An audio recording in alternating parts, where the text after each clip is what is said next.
Hi, I'm Montes of Colthrone, and I like Netflix, and my wife does too. We like watching movies there every once in a while. And about a month ago, Close Encounters of the Third Kind came out. My wife saw it, I didn't because it's a pretty old movie. My wife saw it and said, this movie has a lot of symbolism. And I saw a little bit, and yeah, it was true. There was a lot of things that I hadn't seen before. The thing is, the movie is very old, and the last time I saw it was about 20 years ago, and 20 years ago I wasn't Christian. Movies were just entertainment, there wasn't very much importance to them, but now when I look at it, I'm seeing some very peculiar things. So peculiar that I decided to make a video about it. Now, I know what you're thinking. You're thinking I'm going to talk about the Illuminati, how they have control of Hollywood, and they're giving subliminal messages through the movies, etc. Well, that's not exactly what this is about. It does have something to do with movies transmitting things, but not exactly in that conspiracy theory format of the Illuminati and all these other theories.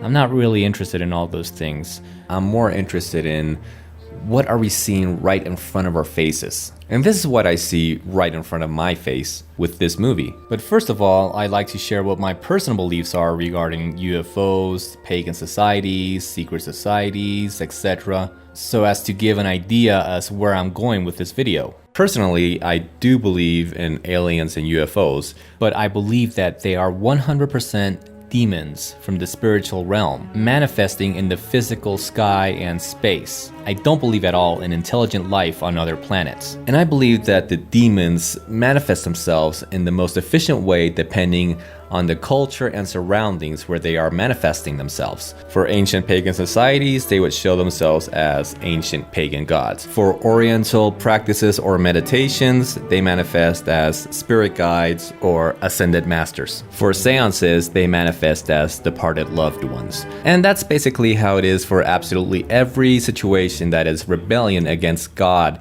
and illegal regarding His word and His law.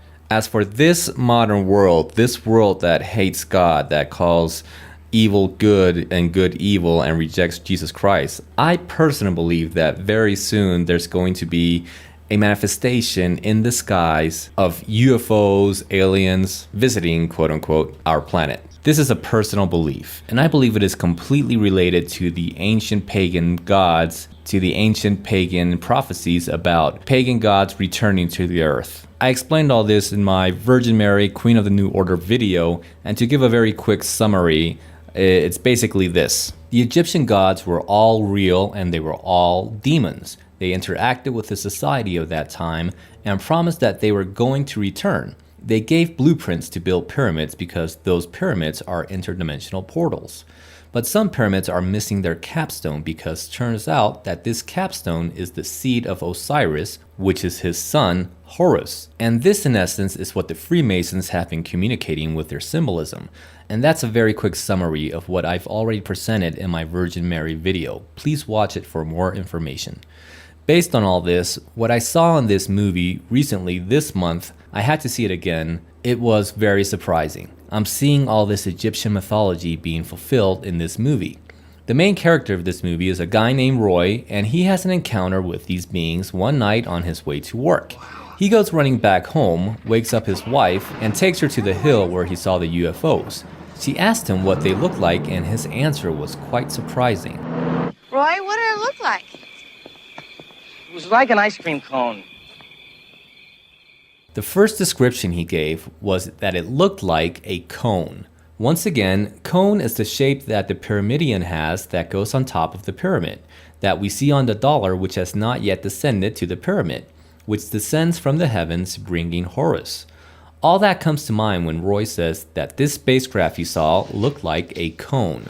Then he starts obsessing with something he has in his head, images of a mountain. And he starts obsessing with this image in his head as also with a melody he has in his head, but he can't figure out what it is. And it's not only him, but many people around the world have this same image and melody in their heads, and they can't understand what it's all about. It's like having eyes but not being able to see, and ears but not being able to hear. The answer is always present, but he's not able to see it. He then decides that he needs to stop obsessing with all of this that's driving him crazy, and proceeds to throw everything out. And in that process of him breaking down his model mountain, he accidentally breaks off the tip, and that's where he sees it all. The problem was the tip of the mountain, that cone which is the pyramidion. He was not seeing his image correctly because he was creating it in a complete form.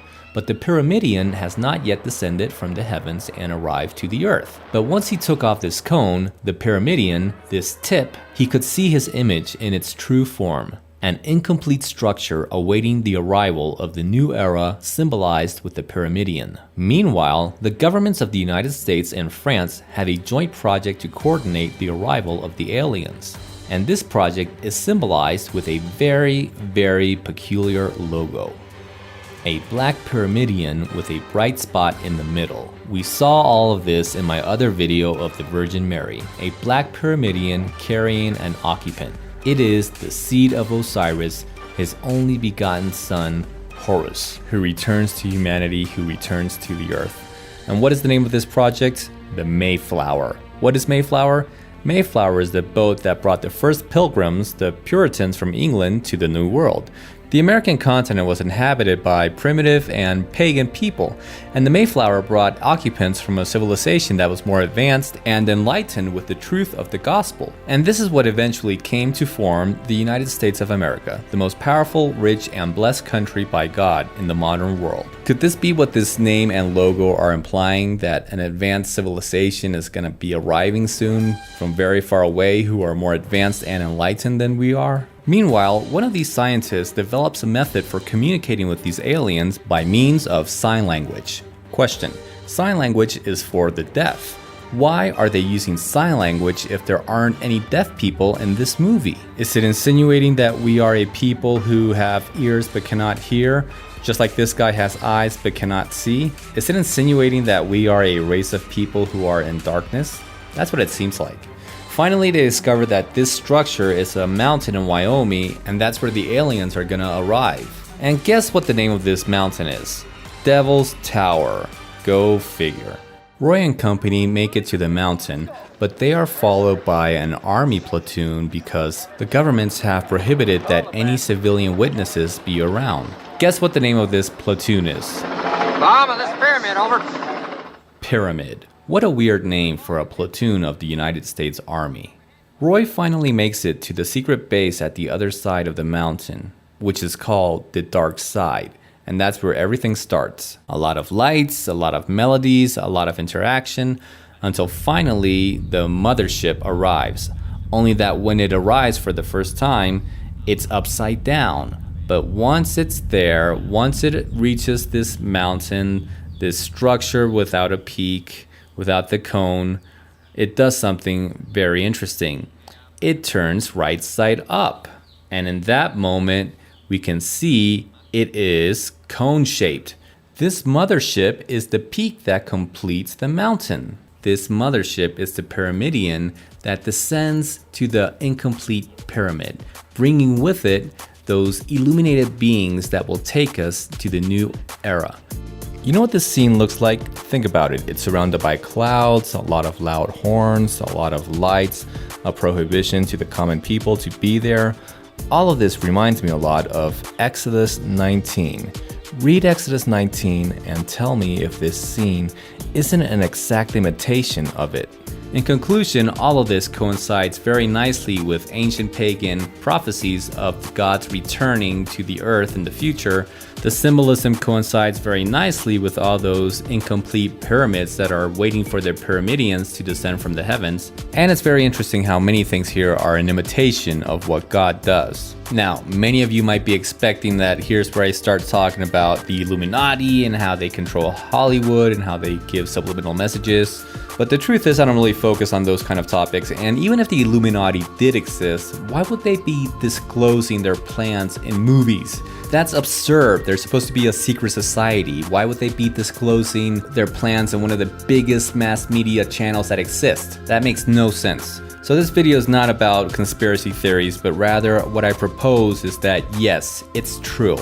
Hollywood movies are disclosing information of future events, but not because there exists some Illuminati secret society putting at risk all of their secret plans, disclosing them through a mass media channel like Hollywood.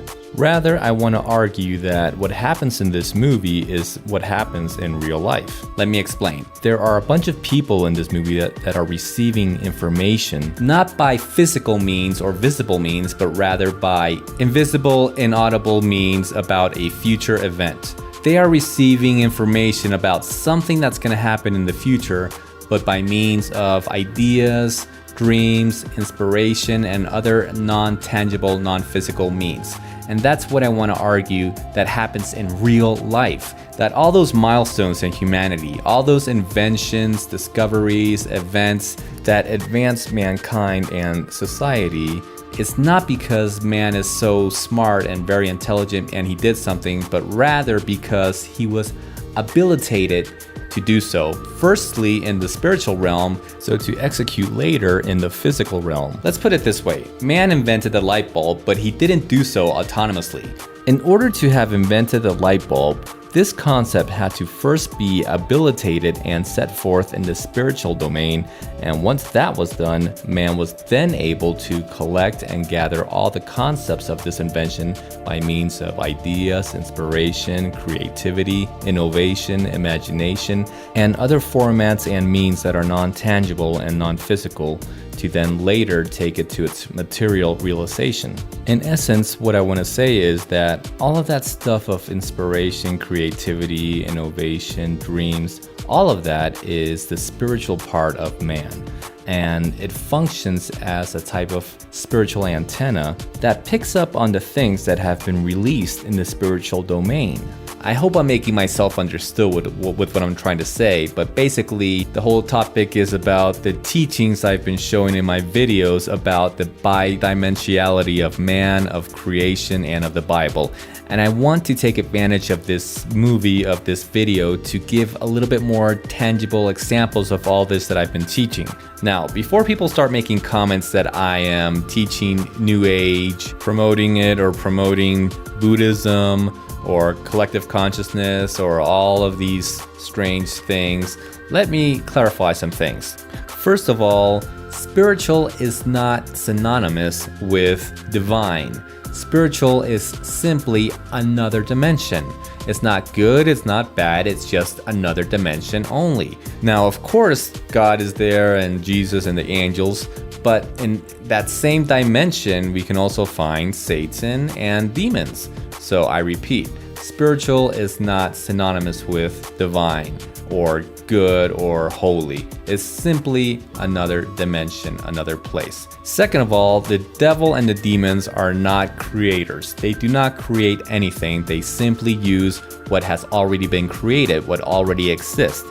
And they do imitation of what God does. So if God gives inspiration by spiritual means, just as we see in Exodus 30-35, the devil does the same with his followers. And that's why we see structures with such advanced technology and engineering of past pagan societies. So everybody has a connection to the spiritual dimension. They have an antenna that picks up on the spiritual things, but not everybody has a connection to God, because this connection is only made through Jesus Christ, through his death on the cross that created that reconnection with God.